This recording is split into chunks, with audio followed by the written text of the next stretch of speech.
Hello cuties. और मैं मौसी के घर से निकल चुकी और मुझे याद आया रास्ते में कि मैंने तो व्लॉगिंग स्टार्ट ही नहीं करी। फिर रास्ते में मैंने व्लॉगिंग स्टार्ट की और यहाँ मैं बस का वेट कर रही थी। बस तो बहुत आ रही थी पर बहुत भीड़ थी बस में।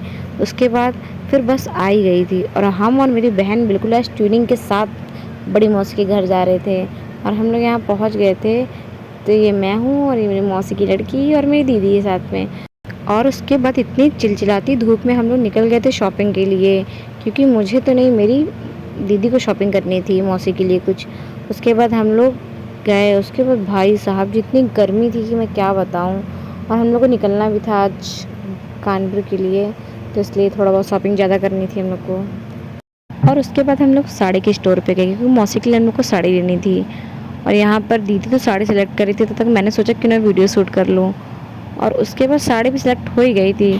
फिर सब कुछ लेके हम लोग निकल पड़े थे और मेरी एक बहन बेचारी वहाँ दुकान पे वेट कर रही थी। उसके अंदर इतनी भी हिम्मत नहीं थी कि वो चल सके, तो मैंने उसे वहीं छोड़ दिया कि तुम यहाँ रुको और वेट करो। ये यहाँ बैठी बेचारी भूख के मारे। उसके बाद हम लोगों ने थोड़ा मेकअप का सामान लिया और बहुत धूप है।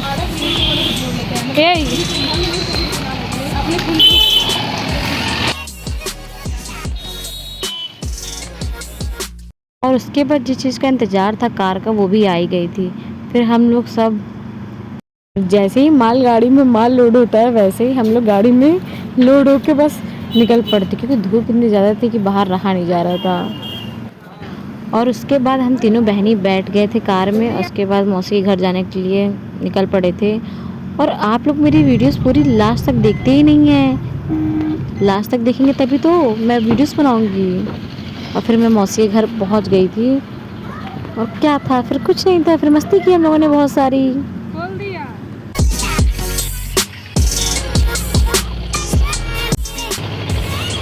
हम लोग गाइस मौसी के घर आ गए हैं और मौसी के इतने सारे बंदर हैं, इतने सारे बंदर कि क्या बताए। वीडियो बनाते समय भी हमको डर लग रहा है। तभी हम लोग वहाँ बैठे थे, बहुत गर्मी लग रही है। मैंने सोचा थोड़ा कपड़े चेंज कर लेते हैं। तो मिलते हैं आपसे, बाय।